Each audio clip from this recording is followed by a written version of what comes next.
Assalamualaikum warahmatullahi wabarakatuh. Saya Anissa Oliana Syitoh, NIM 190, akan mempresentasikan beberapa hasil jawaban dari pertanyaan yang telah ditentukan.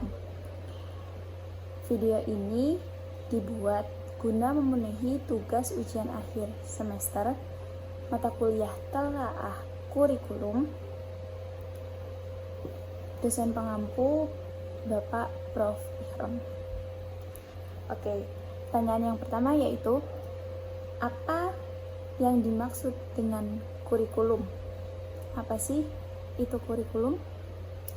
Kurikulum adalah rencana atau program pendidikan yang disusun secara sistematis dan mencakup tujuan, isi, bahan pelajaran, metode, dan evaluasi yang digunakan untuk mencapai tujuan pendidikan.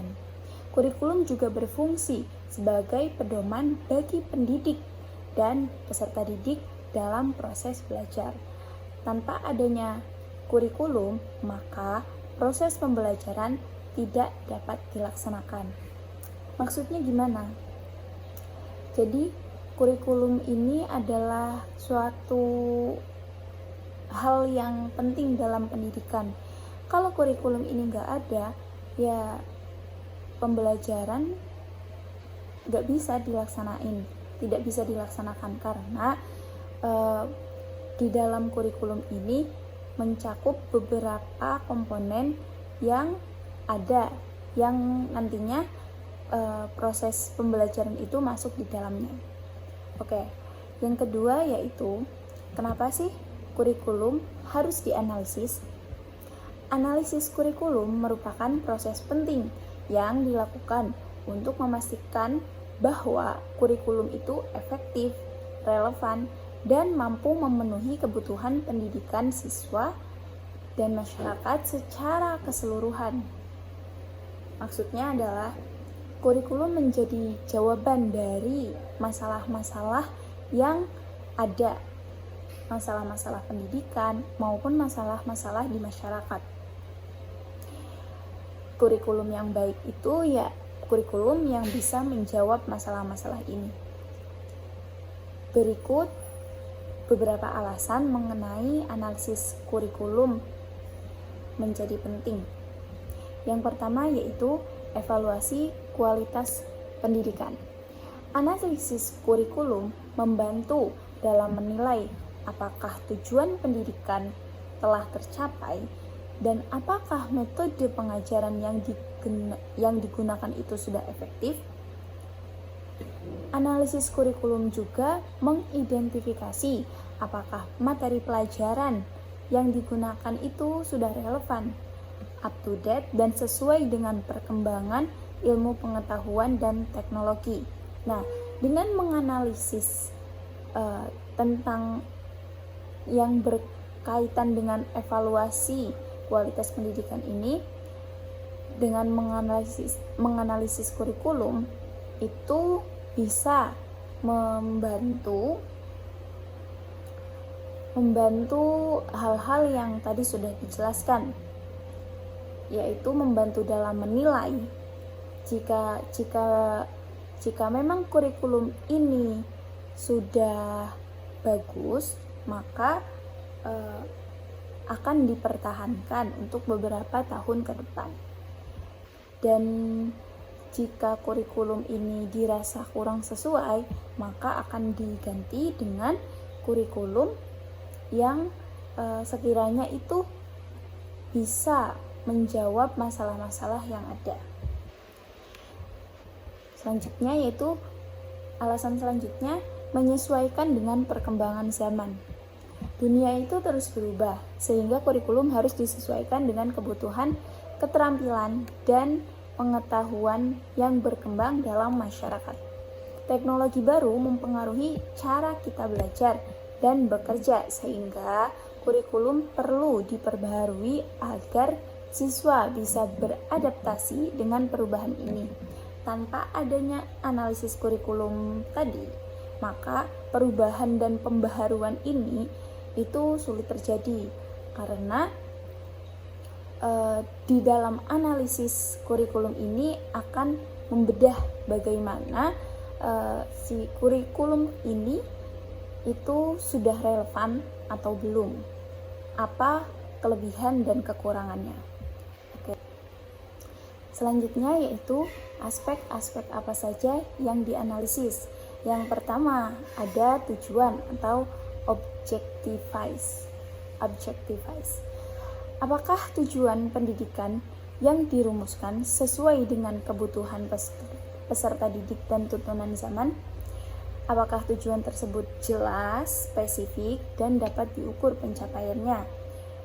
Jika dirasa memang sudah sesuai dengan kebutuhan, nah, dan itu juga jelas, spesifik, berarti kurikulum tersebut itu sudah bagus. Selanjutnya ada aspek konten atau materi. Apakah materi pembelajaran relevan dengan perkembangan ilmu pengetahuan dan teknologi? Apakah materi mencakup semua aspek yang diperlukan untuk mencapai tujuan pendidikan? Dan apakah materi sesuai dengan tingkat perkembangan kognitif peserta didik? Jadi, aspek analisis kurikulum yang kedua yaitu tadi materi. Ketika materi pelajaran itu sudah relevan, sudah mencakup semua aspek, sudah sesuai dengan tingkat perkembangan kognitif peserta didik, maka kurikulum tersebut dirasa sudah cukup baik. Selanjutnya yaitu learning experience. Apakah strategi pembelajaran yang dilaksanakan itu sudah tepat? Nah, manakah di antara teacher-centered learning atau pembelajaran berpusat pada guru dan student-centered learning atau pembelajaran berpusat pada siswa, itu yang manakah yang lebih menarik dan efektif? Nah, dari sana kita bisa merealisasikannya di dalam pembelajaran.